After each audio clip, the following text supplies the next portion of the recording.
The autumn wind whipped through downtown Chicago as I stepped out of my Tesla Model S, the city skyline reflecting off its pristine black surface like a promise of what was possible when you refused to accept other people's limitations. October. 2023 had been brutal for most people. Inflation crushing middle-class families, tech companies laying off thousands, the housing market teetering on the edge of another collapse. But for me, Marcus Chen Williams, it was just another month of exponential growth.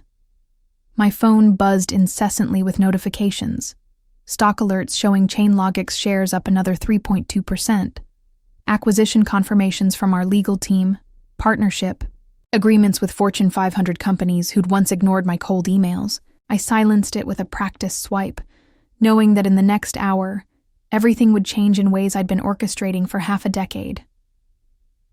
The Morrison Hotel's grand ballroom was already buzzing with the familiar chaos of the annual Chen family reunion, a tradition that had continued unbroken for 37 years, despite the growing dysfunction of its participants. Through the floor-to-ceiling windows that overlooked Grant Park, I could see my relatives mingling in their carefully orchestrated display of success. Designer clothes that screamed desperation, forced laughter that barely concealed years of accumulated resentment, and the kind of performative wealth that came from leveraging everything you owned to maintain appearances. This was the same family that had written me off as a failure, a disappointment, the one who threw away his potential by dropping out of Harvard Law to start what they dismissively called some silly internet thing, back when social media was still called the Facebook, and people thought Amazon only sold books. I adjusted my navy Tom Ford suit. Ironic, considering they used to mock me for wearing thrift store clothes to these events, with Aunt Patricia once loudly wondering if Marcus was hoping the Salvation Army look would become fashionable. The suit cost more than most people's monthly salary, but I'd learned that true power wasn't about displaying wealth. It was about having the confidence that came from building something meaningful while others were busy tearing things down. My reflection in the hotel's polished marble walls showed a different person than the awkward 22-year-old who'd last attended one of these gatherings 5 years ago, back when I was sleeping on a friend's couch and eating gas station sandwiches for dinner, because every penny was going into keeping my startup alive.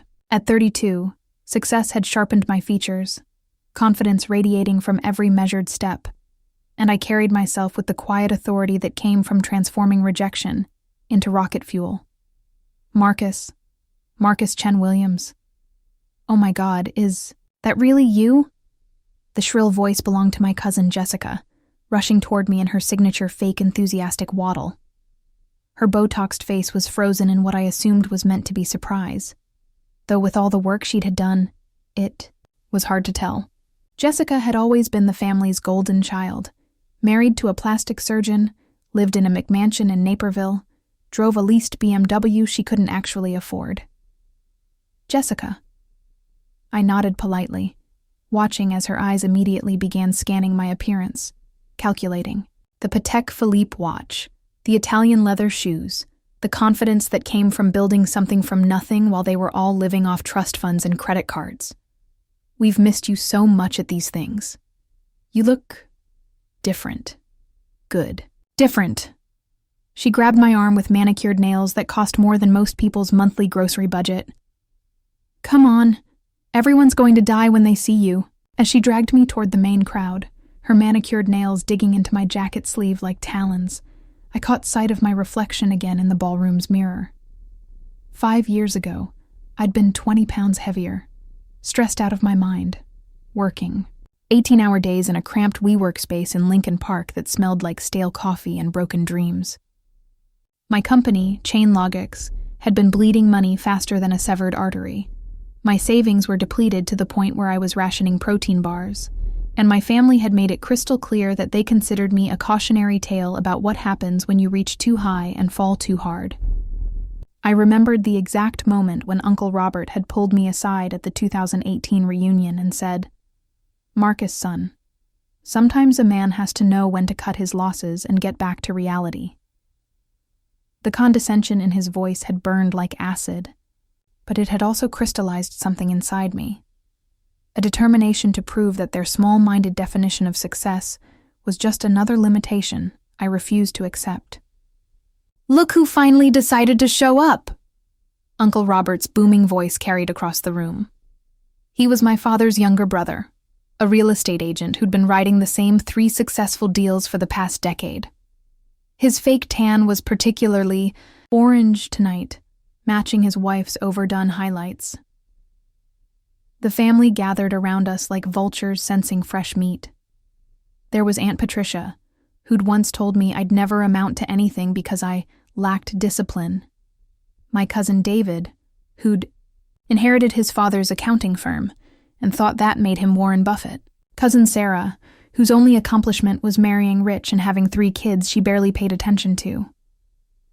Marcus, honey, you look so healthy, Patricia said, her voice dripping with the same condescension I remembered. Are you still doing that computer thing? The computer thing.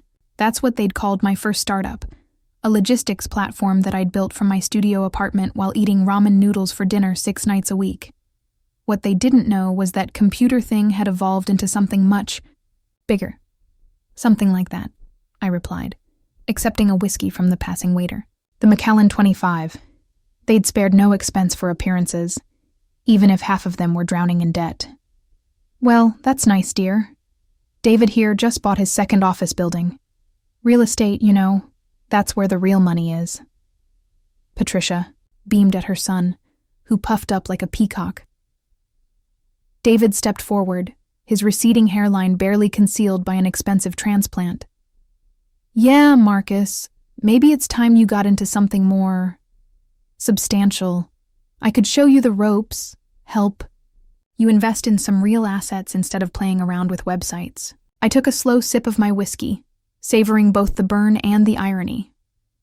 Chainlogics had gone public 18 months ago. Our IPO had raised $2.8 billion, making me personally worth just over $800 million on paper. But these people lived in their own bubble, where success was measured by the size of your house and the brand of your car, not by the revolutionary supply chain management platform you'd built from scratch. That's generous of you, David, I said, watching as Jessica whispered something to Sarah, both of them eyeing my watch with poorly concealed envy. The evening progressed exactly as I'd expected, like a perfectly choreographed dance of superficiality and status competition.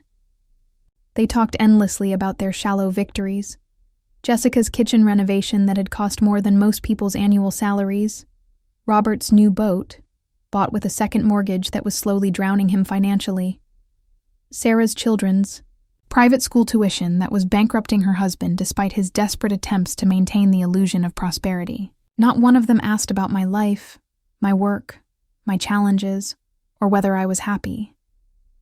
They were too busy performing their own success to notice that they were talking to someone who had actually achieved it. I was still the black sheep, tolerated, but not truly accepted, invited, but not welcomed, present but invisible in the ways that mattered. The irony was delicious. Here I was, probably worth more than all of them combined, and they still saw me as the family failure who'd shown up hoping for scraps of their approval. Remember when Marcus dropped out of Harvard? Uncle Robert announced to the table during dinner, his voice loud enough for everyone to hear. We all thought he'd lost his mind. Thank God some people can afford to make expensive mistakes, right? The table erupted in uncomfortable laughter. My grandmother, the family matriarch, just shook her head disapprovingly. At 93, she still had the power to make grown adults feel like scolded children. Some risks pay off, I said quietly, cutting into my filet mignon. Oh, come on, Marcus, David interjected, clearly emboldened by the alcohol.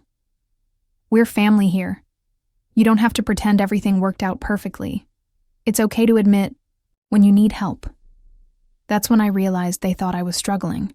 In their narrow minds, shaped by decades of conventional thinking and risk-averse decision-making, I was the family failure who'd shown up to this expensive reunion because I missed them, because I needed their support, because I was ready to admit defeat and come crawling back to beg for forgiveness and financial assistance. They probably thought I was living in some cramped apartment, driving a used car, working for someone else's company, and regretting every choice that had led me away from their safe, predictable path of corporate jobs and suburban mortgages. The misconception was so complete, so perfectly wrong, that it was almost beautiful in its ignorance. I pulled out my phone, opening the Forbes article that had been published just 2 weeks earlier, the digital equivalent of a nuclear weapon in a family gathering. The headline read, 30 under 30 alumni. Marcus Chen Williams Chainlogics revolutionizes. Global supply chain management creates 2,000 jobs while generating billions in economic impact. Below it was my photo, taken in my corner office on the 47th floor of the Willis Tower, the same building where I used to dream of working back when I was a broke college student. The article detailed Chainlogics' journey from a struggling startup to a publicly traded company that had disrupted entire industries.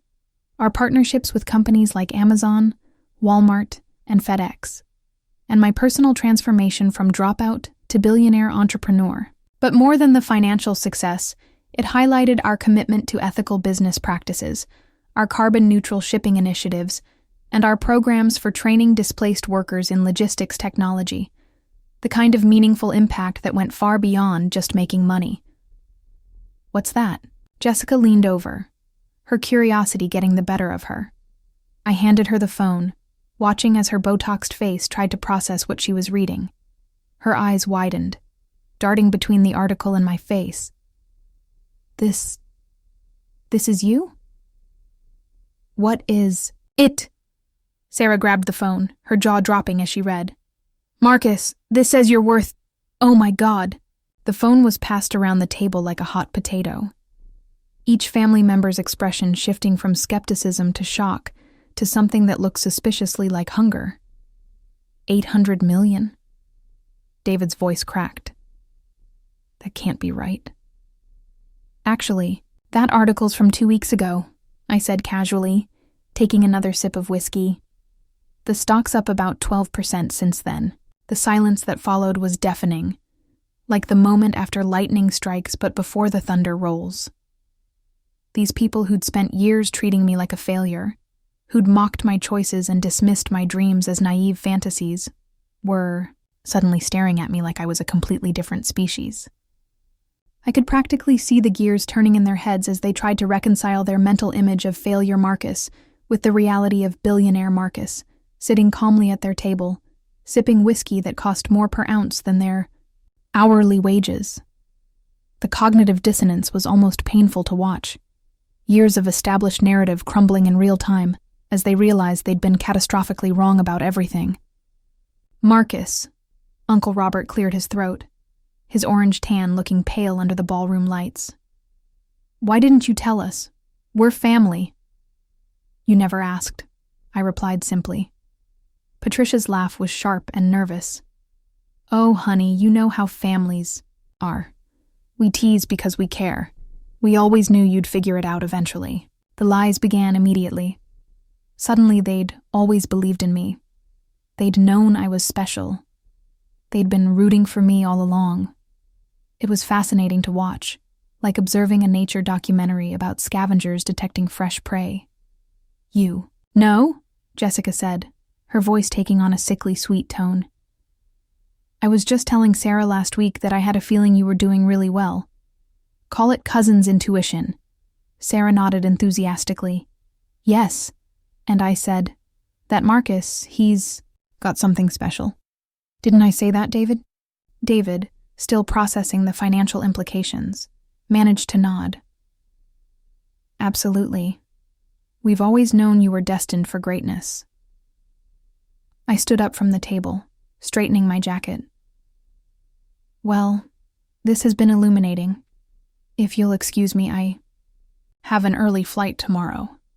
Wait, Patricia called out. Marcus, honey, we should talk more. It's been so long since we've really connected as a family. I'm sure we'll be in touch, I said, knowing full well that my phone would be ringing within 24 hours. As I walked toward the exit, my footsteps echoing on the marble floor like a countdown to their reckoning, I could hear the excited whispers starting behind me. They thought they'd discovered a gold mine, a family member who could solve all their financial problems with the stroke of a pen. What they didn't realize was that I'd been planning this moment for 5 years. Ever.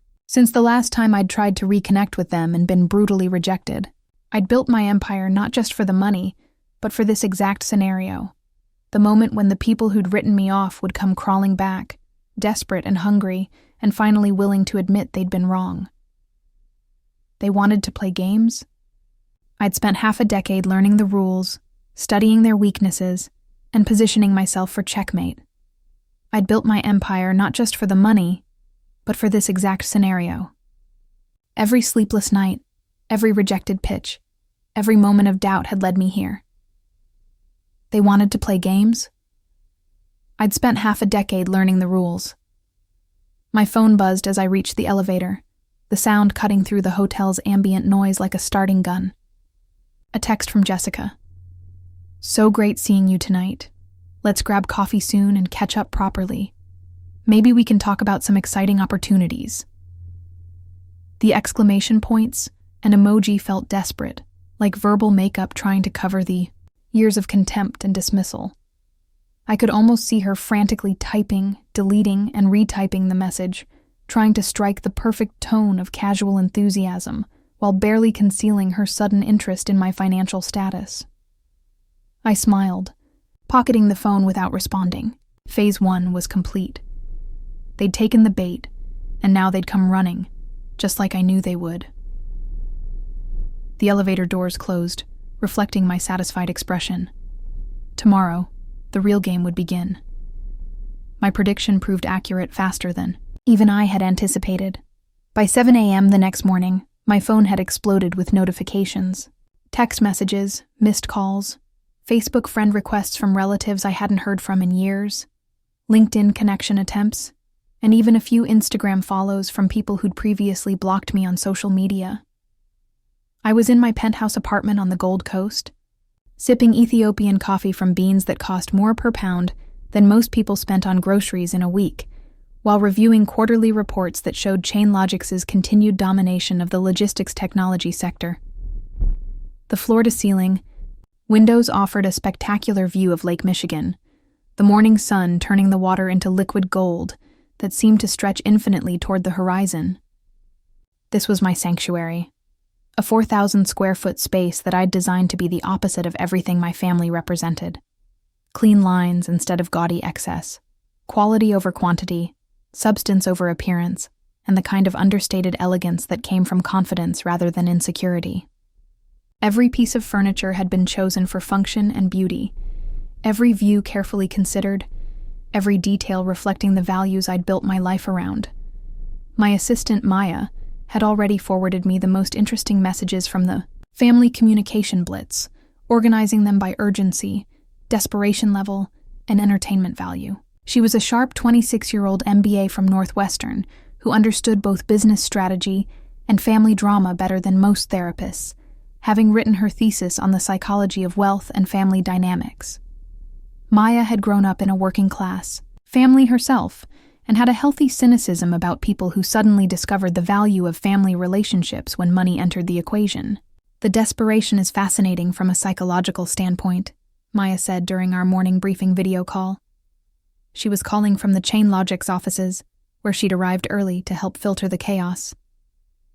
"Your cousin David called the main office number at 6:30 a.m., claiming there was a family emergency and demanding your personal cell number." I laughed, scrolling through the messages on my phone. "What did you tell him?" "That all family matters should go through the appropriate channels," and I'd pass along his message. He hung up cursing. The texts were a masterclass in manipulation and fake affection. Jessica had sent 4 messages, each more desperate than the last. "Marcus, can't stop thinking about last night. We have so much to catch up on." I know we haven't been the best at staying in touch, but family is forever, right? I have some amazing investment opportunities I'd love to run by you. Coffee this week? Please don't ignore me. I know things have been weird between all of us, but I really want to make things right. Uncle Robert had taken a more direct approach. "Marcus, we need to talk business. I have some deals that could make us both very rich. Call me ASAP." Even my grandmother had gotten involved, her message dictated to my cousin Sarah. "Marcus, dear, Grandma wants to see you for Sunday dinner. She says she has things to discuss about the family's future. But the most revealing message came from my father's sister, Aunt Margaret, who'd been notably absent from last night's reunion. Marcus, I heard about your success from Patricia. I'm so proud of you, sweetheart. I always knew you were special. I have a proposition that could benefit the whole family. Let's meet. Margaret was different from the others. While they were greedy and obvious, she was calculating and strategic. She'd stayed away from the reunion, probably sensing it would be a circus, and now she was positioning herself as the reasonable family member who'd always supported me. It was a smart play, but I'd been expecting it. I called Maya back. Set up a lunch meeting with Aunt Margaret for Thursday. Somewhere public, but quiet. The Capitol Grill on North Rush should work. What about the others? Let them simmer for a few more days. Desperation makes people careless. I spent the morning at the Chainlogic's offices, a sleek space occupying 2 floors of a renovated warehouse in the West Loop that had been transformed into a temple of innovation and collaboration. The company had grown from my 1-person operation in a shared workspace to over 300 employees, but I deliberately maintained the startup culture that had made us successful. Open workspaces that encouraged collaboration, flexible hours that respected work-life balance, and a focus on innovation over bureaucracy. We had engineers from MIT working alongside self-taught programmers from community colleges, former Amazon executives collaborating with recent graduates who brought fresh perspectives, and a diversity of backgrounds that reflected my belief that great ideas could come from anywhere. The walls were covered with patents we'd filed, awards we'd won, and photos from our annual company retreats where everyone from interns to VPs participated equally in team-building activities that actually built teams, rather than just checking corporate boxes. My corner office was deliberately modest by CEO standards. A simple desk made from reclaimed wood, 2 monitors that had been state-of-the-art 3 years ago, and a few plants that I watered myself every Tuesday morning as part of my routine. The only signs of wealth were the view of the Chicago skyline and the quality of the furniture, pieces chosen for their craftsmanship rather than their price tags. I'd learned long ago that real power didn't need to be displayed. It spoke for Gao itself through results, through the respect of your team, through the impact you made on the world. The wall behind my desk held a single framed document, not a diploma or award, but the first dollar of revenue Chainlogix had ever generated, earned from a small logistics company in Milwaukee that had taken a chance on an unknown startup with big promises and bigger dreams. Marcus? My CFO, Jennifer, knocked on the doorframe. She was a brilliant woman in her 40s who'd left Goldman Sachs to join us 3 years ago. We need to discuss the Chen Industries inquiry. I looked up from my laptop. What inquiry? Your Uncle Robert called this morning claiming to represent the Chen family interests and demanding a meeting about potential partnerships. He said something about leveraging family connections for mutual benefit. The audacity was breathtaking, like watching someone try to claim ownership of a house they'd never helped build. Robert, who couldn't successfully manage his own struggling real estate business, a 2-person operation that hadn't closed a deal worth more than $200,000 in the past 18 months, was trying to position himself as some kind of family representative to muscle his way into my company. This was the same man who told me 5 years ago that I didn't understand real business and should leave the entrepreneurship to people with actual experience. Now he was calling my CFO, demanding meetings, and throwing around terms like family synergy and leveraging bloodline advantages, as if DNA somehow qualified him to understand enterprise software architecture and global supply chain optimization. What did you tell him? That all business inquiries go through proper channels and require detailed proposals. He got aggressive, started talking about family loyalty, and how I was blocking family from family.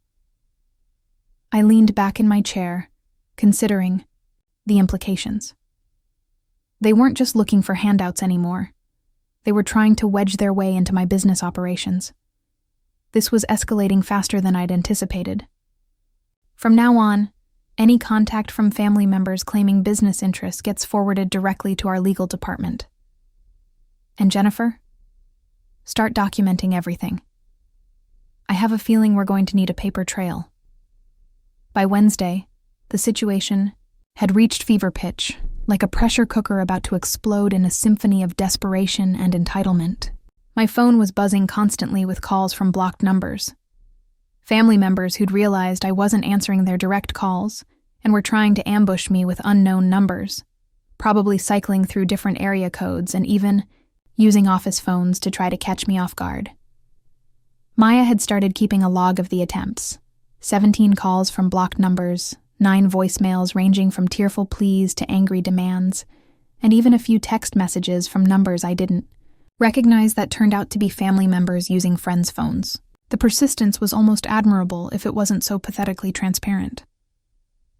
I was in the middle of a video conference with our Tokyo office, discussing the expansion of our Asian operations and the cultural adaptations we'd need to make for the Japanese market, when Maya appeared in my doorway, holding her phone with an expression that somehow combined amusement, exasperation, and professional concern. Her usually perfect composure was slightly cracked, like she'd been dealing with unreasonable people for hours, and was starting to question the fundamental rationality of human nature. "Sorry to interrupt," she whispered, "but your cousin Jessica is in the lobby. She says she's not leaving until she talks to you." Through the floor-to-ceiling windows of our lobby, I could see Jessica pacing back and forth like a caged animal.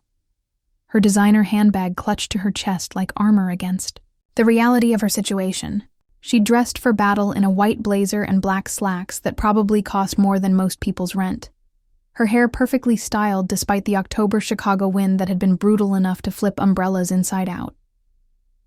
Every few seconds, she'd check her phone, then look toward the elevators with the desperate hope of someone waiting for a life raft on a sinking ship.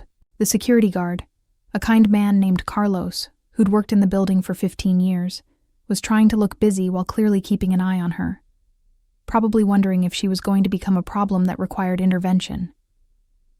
Tell her I'm in meetings all day. I tried that. She said she'll wait. She's been down there for 2 hours. I finished my call with Tokyo and took the elevator down to the lobby. Jessica spotted me immediately, her face lighting up with relief and desperation. "Marcus, thank God.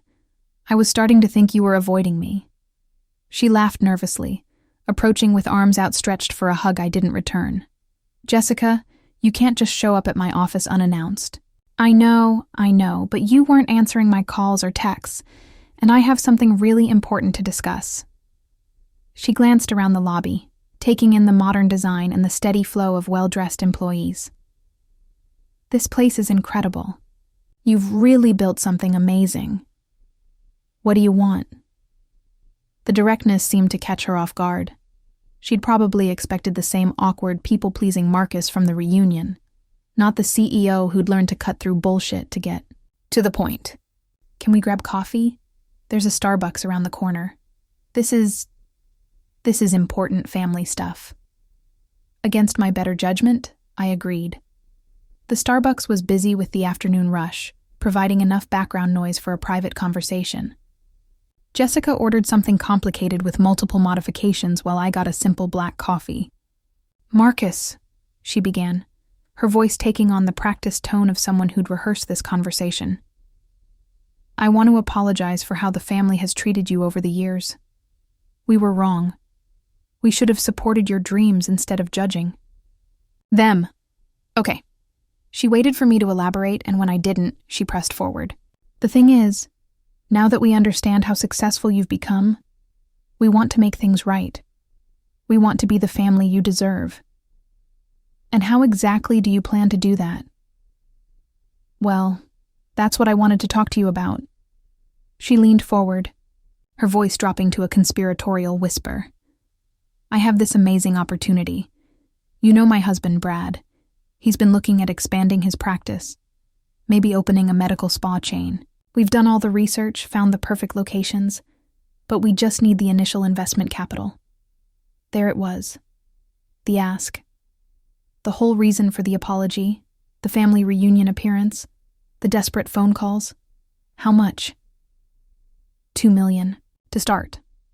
I know it sounds like a lot, but Brad's projections show we could triple that in the first year alone. And of course, as a family investor, you'd get preferred returns. I took a sip of my coffee, studying her face.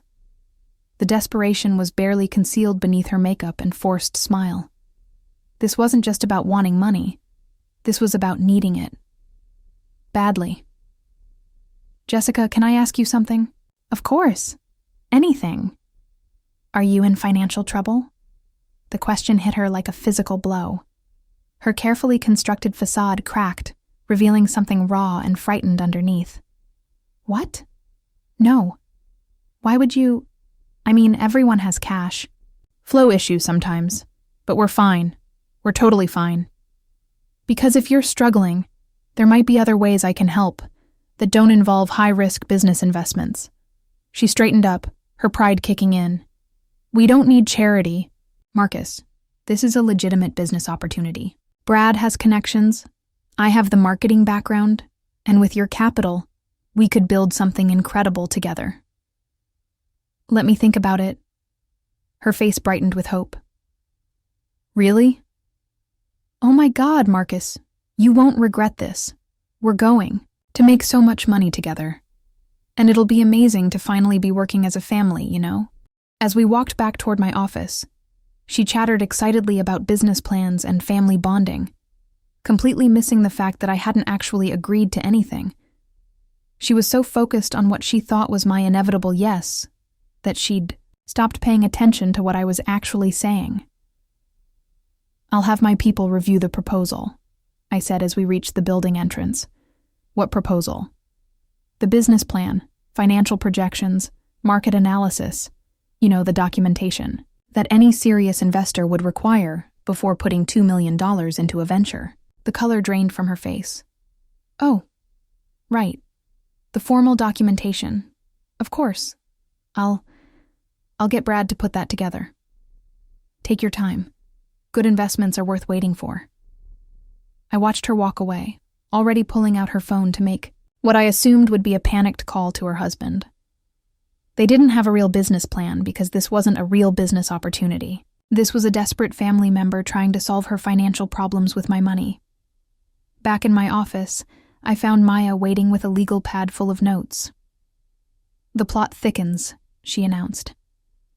While you were having coffee, I got calls from 4 more family members.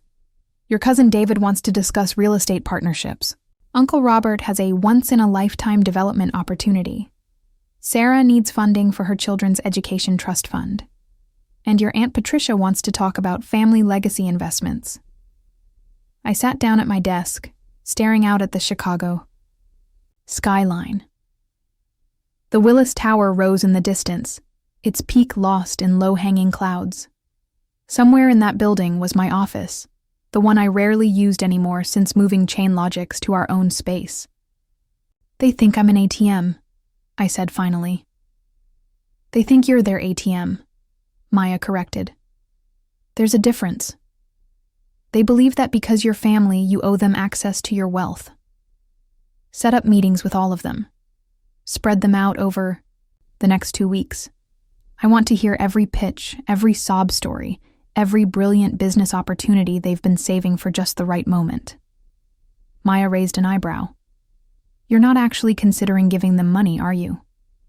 I smiled, remembering the plan I'd been formulating for years. I'm considering giving them exactly what they deserve. The meetings began the following Monday, and they were even more pathetic than I'd anticipated. Each family member arrived with the same basic script: fake apologies for past treatment, exaggerated praise for my success, and increasingly desperate pitches for why they needed my money. David went first, showing up to my office in his best suit with a leather portfolio that looked expensive but felt cheap. His real estate development proposal was full of buzzwords and empty promises, a luxury condo complex in an area of Chicago that had been struggling for years. The gentrification wave is coming, Marcus. I can feel it. We get in now, we'll make a killing when the area turns around. He spread architectural renderings across my conference table, his hands shaking slightly with nervous energy. "How much do you need?" $5 million for the land acquisition, another $3 million for initial development costs. But Marcus, the projected returns are incredible. We're talking about a $20 million profit in 18 months. I nodded thoughtfully, making notes on my tablet. These projections assume full occupancy at premium rates in a neighborhood where the median income is $32,000. Well, that's the beauty of gentrification. We're not building for the current residents. We're building for the future residents. The ones who will displace the current residents. David shifted uncomfortably. It's just business, Marcus. Someone's going to develop that area eventually. Might as well be family, right?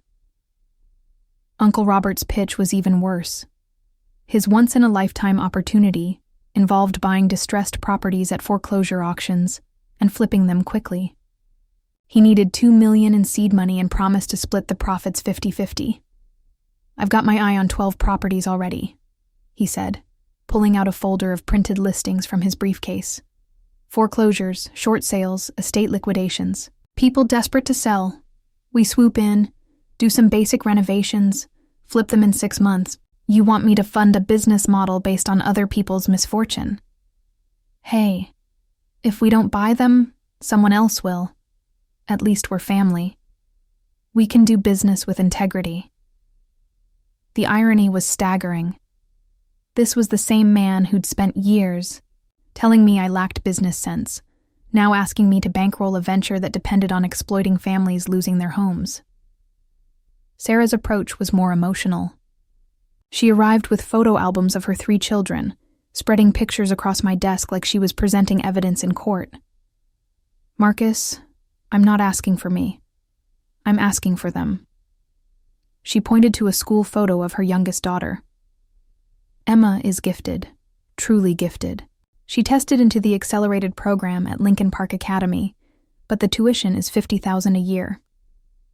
Tommy needs special tutoring for his learning disability, and Jake has been accepted to a summer science program at MIT. How much are we talking about? $200,000 to establish education trust funds for each of them. It's an investment in the next generation of our family. What about their father? Sarah's face crumpled slightly. Richard's doing his best, but his consulting business has been slow. The economy, you know. And with inflation, everything costs so much more than we planned. She was the only one who seemed genuinely embarrassed to be asking, which made her pitch simultaneously more sympathetic and more manipulative. At least David and Robert were honest about wanting money for themselves. Aunt Patricia took a different approach entirely. She arrived with a business proposal that was actually well-researched and professionally presented. She wanted to start a luxury home staging company, leveraging her natural eye for design in Chicago's high-end real estate market. I've done the market research, Marcus.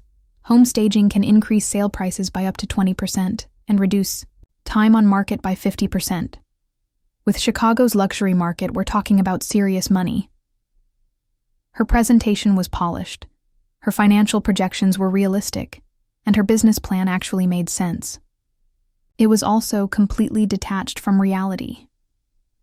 Patricia, have you ever staged a home professionally?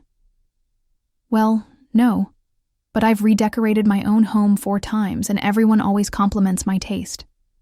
Have you worked in real estate? Not directly, but I know the market. I watch all the home shows, and I've been to dozens of open houses. She wanted $400,000 to start a business in an industry where she had no experience, no connections, and no understanding of the actual work involved. But the most revealing meeting was with Aunt Margaret, the family strategist who'd waited for everyone else to make their desperate plays before making her move.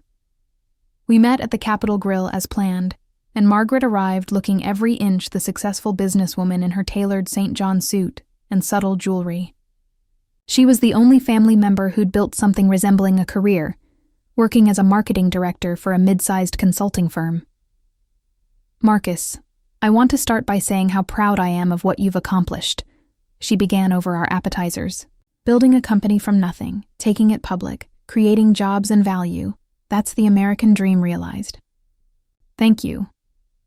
I also want to apologize for the family's behavior over the years.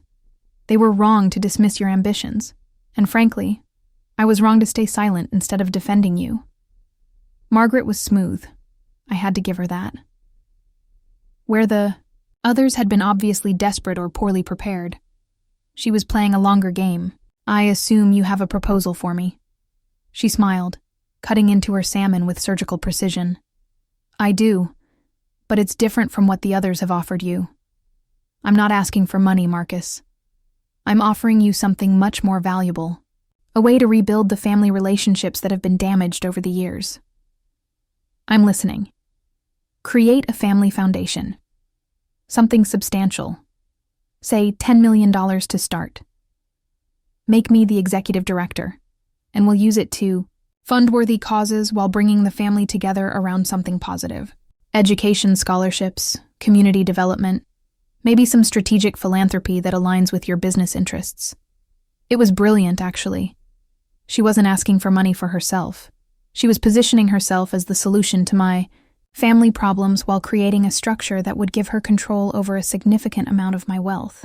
A family foundation would certainly be tax-advantaged, I said, playing along. Exactly. And imagine the positive press for Chainlogics, a successful entrepreneur giving back to his community through family philanthropy. It could be a real win-win. What makes you think I want to rebuild these family relationships? For the first time, Margaret looked genuinely surprised. Well, you came to the reunion. You're taking these meetings. Family is important, isn't it? Family is important, I agreed.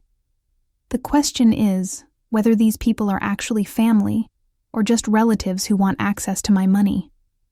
Margaret set down her fork, studying my face carefully. Marcus, I think you're angrier than you're letting on. I'm not angry, Margaret. I'm disappointed, but not for the reasons you might think. I pulled out my phone and opened the voice recording app, setting it on the table between us. I'm disappointed that in all these meetings, not one person has asked how I built Chainlogics.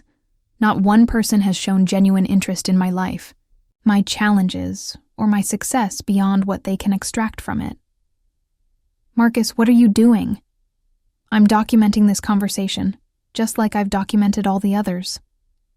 You see, Margaret, you're right that I came to the reunion for a reason, and you're right that I'm taking these meetings for a purpose, but it's not what any of you think. Margaret's composure was finally cracking. I don't understand. 5 years ago, when I was struggling to keep my first company alive, I reached out to this family for help. Not money, just support, encouragement, maybe some business connections. Do you remember what happened? She shifted uncomfortably in her chair. Marcus, we all make mistakes. Uncle Robert told me to stop playing with computers and get a real job.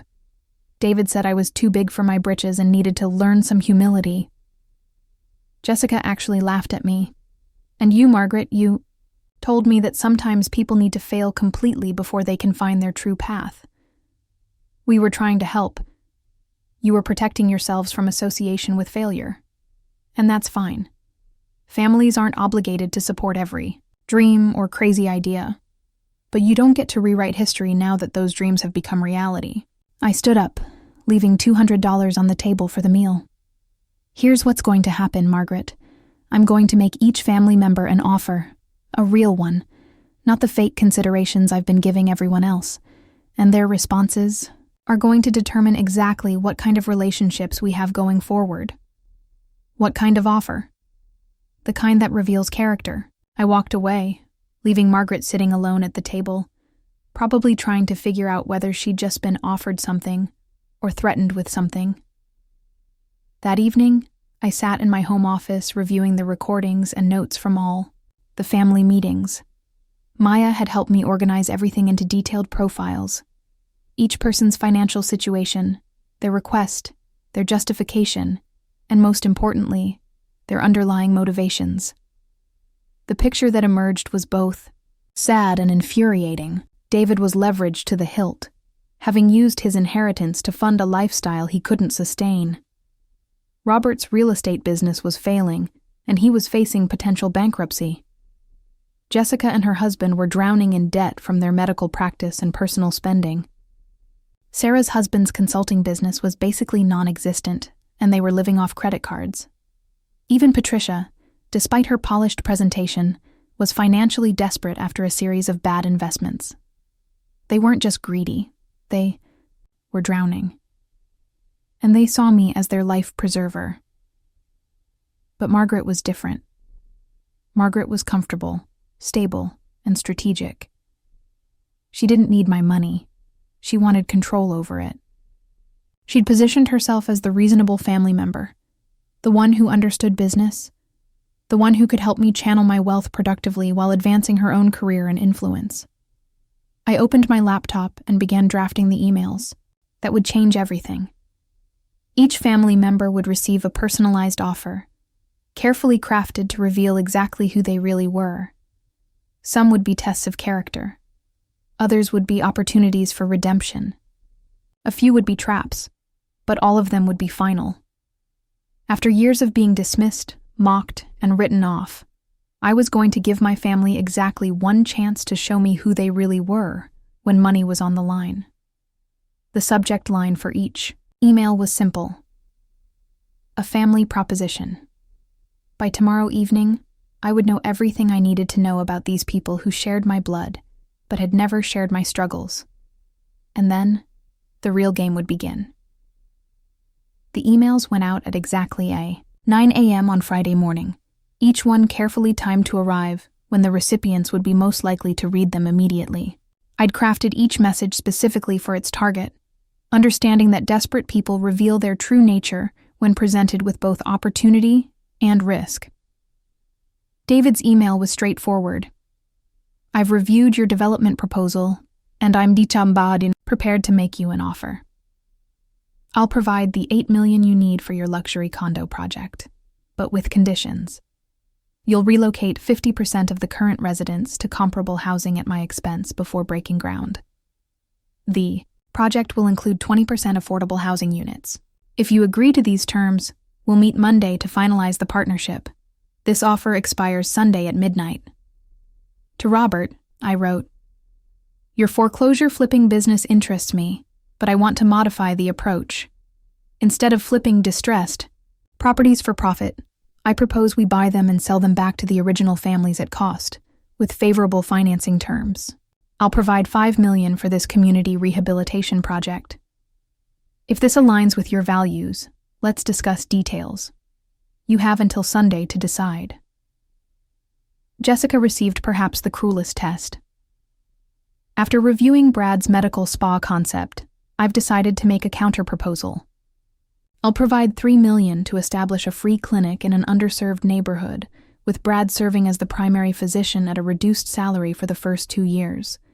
This would provide valuable community service while establishing his reputation beyond cosmetic procedures. If you're interested in this philanthropic approach, respond by Sunday. Sarah's email was the most generous. I understand your children's educational needs are important to you. I'm prepared to establish the trust funds you requested, $200,000 per child, with one condition. You and Richard must each commit to 200 hours of volunteer work annually with local educational nonprofits. This ensures our family's wealth contributes to educational equity for all children, not just our own. Let me know your decision by Sunday. Patricia received a business offer with a twist. Your home staging proposal shows promise. I'll provide the $400,000 in startup capital, but your first 50 clients must be families selling their homes due to financial hardship. You'll stage their properties for free, helping them maximize their sale prices during difficult times. After that, you can build your luxury client base. If helping struggling families aligns with your business vision, we can move forward. Respond by Sunday. And finally, Margaret received the most complex proposition. Your family foundation idea has merit, but I want to restructure it.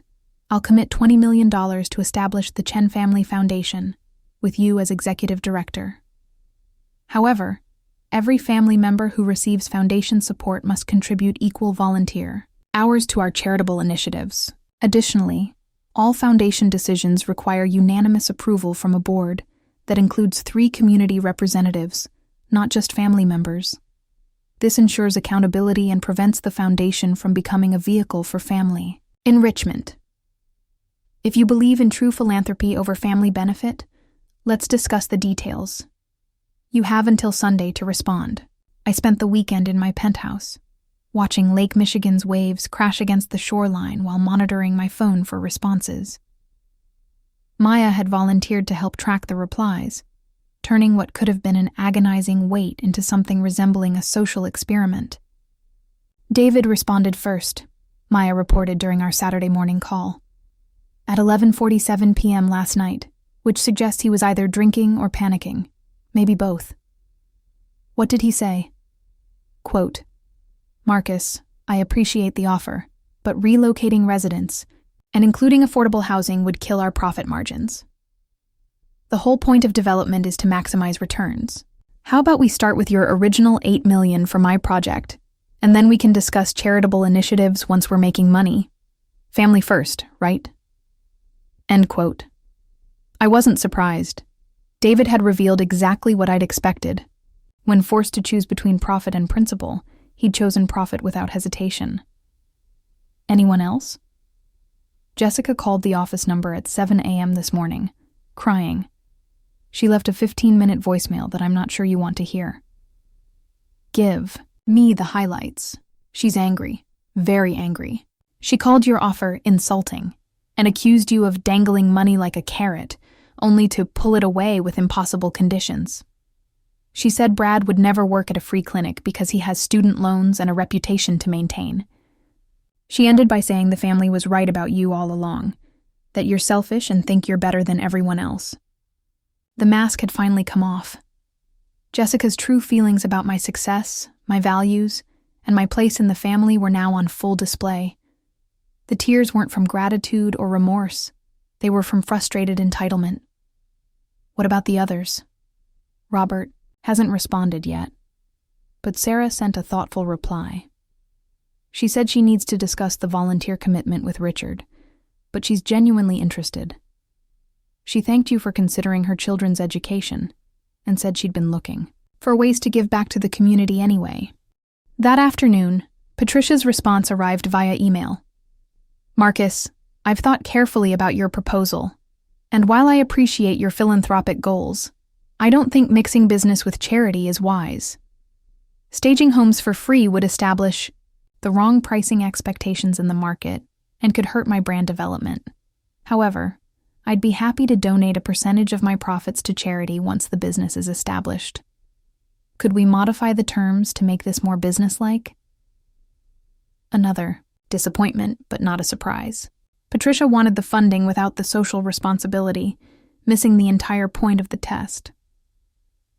Sunday morning brought Robert's reply, and it was perhaps the most revealing of all. Marcus, I've been in real estate for 20 years, and I can tell you that your bleeding heart approach won't work. These foreclosed families made bad financial decisions, and that's not our responsibility to fix. If you want to throw money away on charity, do it with your own projects. I'm offering you a legitimate business opportunity that could make us both rich. Take it or leave it, but don't insult me with this save the world nonsense. The contempt in his message was palpable. Robert didn't just reject the charitable approach. He was actively hostile to the idea of helping the families his business model would exploit. Margaret's response came Sunday evening, just hours before my deadline. Marcus, I've spent the weekend reviewing your foundation proposal, and I have to say, I'm disappointed. The structure you're suggesting would make the foundation inefficient and bureaucratic. Family foundations work best when family members maintain control over the vision and distribution of funds. Adding outside board members and requiring unanimous approval would paralyze our ability to respond quickly to opportunities. I'm willing to work with you, but we need to trust each other as family. Can we schedule a meeting to discuss a more streamlined approach? Even Margaret, the most sophisticated of them all, couldn't accept a structure that would prevent her from controlling my money. She dressed it up in business language, but the message was clear. She wanted authority without accountability. By Sunday night, I had all the responses I needed. Out of 6 family members, only Sarah had accepted the terms of my offer, without trying to negotiate away the charitable components. Even she had asked for time to discuss it with her husband, but her tone suggested genuine consideration rather than strategic positioning. Monday morning, I called Sarah first. Marcus. Her voice was tentative, cautious. I got your email. Have you and Richard had a chance to discuss the volunteer commitment? We have, and we want to accept your offer. All of it. The trust funds, the volunteer work, everything. She paused, and I could hear the emotion in her voice. Marcus, I need to tell you something. Richard and I have been struggling for months. We've been too proud to ask for help, but we've been scared about the kids' futures. Your offer isn't just generous, it's a lifeline. The volunteer work isn't just a condition, Sarah. I genuinely believe that privilege comes with responsibility. I agree completely. And honestly, Richard and I have been talking about wanting to do more community service. We've just been so focused on survival that we forgot about contribution. Then we have a deal. I'll have my lawyers draw up the trust fund documents this week. After hanging up with Sarah, I sat in my office staring at the stack of recorded messages and email printouts from the rest of my family. These documents represented years of careful planning, months of strategic positioning, and ultimately, the true character of people who shared my DNA, but not my values. I opened my laptop and began drafting a final email, not to individual family members, but to the entire Chen family distribution list that had been created for reunion planning. Subject: Family Values. Dear Family, last week, I made specific offers to several of you regarding business partnerships and financial support. These offers were designed to test something important: whether our family relationships could be rebuilt on a foundation of shared values rather than shared DNA. The results have been illuminating. Most of you rejected opportunities to combine personal benefit with community service. You wanted my money, but not the responsibility that comes with wealth.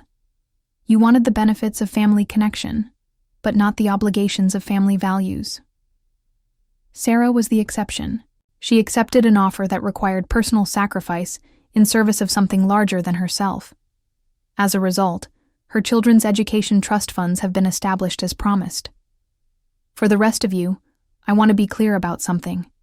I didn't build Chainlogics to fund your lifestyles or solve your financial problems. I built it because I believed in creating value, serving others, and proving that success comes from contribution, not extraction. You called me a disappointment for choosing a different path. You mocked my failures and dismissed my ambitions. That was your right as individuals making individual choices. But you don't get to rewrite that history now that my path has led to success. You don't get to demand access to wealth you didn't help create, from a person you didn't support, for purposes you can't justify. Going forward, my relationship with each of you will be based on mutual respect and shared values, not financial transactions or family obligation. Those who can accept this are welcome in my life. Those who cannot are welcome to the relationships they chose to prioritize over family loyalty. I wish you all well. Marcus. I sent the email at exactly noon on Monday, then turned off my phone and spent the afternoon walking along the lakefront. The autumn air was crisp, the lake was steel gray under overcast skies, and for the first time in years, I felt genuinely free. The responses began immediately, of course.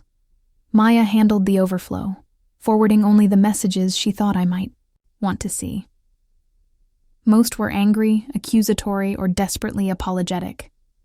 David called me a self-righteous asshole. Jessica accused me of destroying the family. Robert threatened to expose my true character to the media. But there were also a few surprises. My grandmother, through Sarah, sent a message saying she was proud of the man I'd become. A cousin I barely remembered from California wrote to say she'd followed my career and admired both my business success and my principled stand with the family. And 3 weeks later, I received a handwritten letter from Margaret. Marcus, I've had time to think about your email and your foundation proposal, and I owe you an apology. You were right about my motivations. I was more interested in controlling your foundation than in serving its mission. I also want you to know that your email prompted some serious self-reflection. I've been thinking about my own relationship with money and success, and I don't like what I see. If the offer is still open, I'd like to discuss your original foundation proposal, the one with community board members and unanimous decision-making. I think I understand now why those safeguards are important. If it's not open, I understand, but I wanted you to know that your message reached at least one person. Margaret, I never responded to Margaret's letter, but I kept it. It reminded me that people can change, even if they rarely do.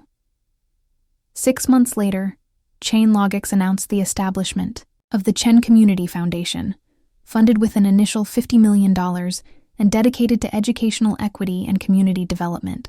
Sarah served as the family liaison, coordinating volunteer efforts and community engagement. The foundation's first major initiative was a program providing free business development support to struggling entrepreneurs, people who reminded me of myself 10 years earlier, building something from nothing while the world told them they were wasting their time. I never heard from David, Robert, Jessica, or Patricia again. They'd made their choices, and I'd made mine. But sometimes late at night in my penthouse office, I'd look out at the Chicago skyline and think about the cost of success. I'd gained wealth, respect, and the satisfaction of proving my doubters wrong. But I'd also lost something that most people take for granted, the illusion that family is unconditional. In the end, though, I realized that wasn't a loss at all. It was the most valuable lesson my family ever taught me, that real relationships are built on character, not chemistry, that true family is chosen, not inherited, and that sometimes the greatest gift you can give people is the opportunity to show you exactly who they really are. They'd called me a disappointment, but in the end, they were the ones who disappointed themselves. The Foundation's work continues today, helping people build businesses and lives of dignity. Sarah's children are thriving in their schools, and she's become one of Chicago's most effective education advocates. And me?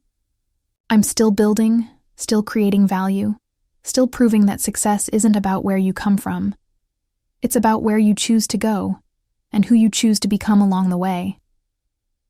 The black sheep had become the shepherd, and the family that once rejected him had revealed that they were never truly family at all.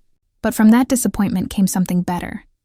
A chosen family of employees, partners, and community members who shared not just my blood, but my values.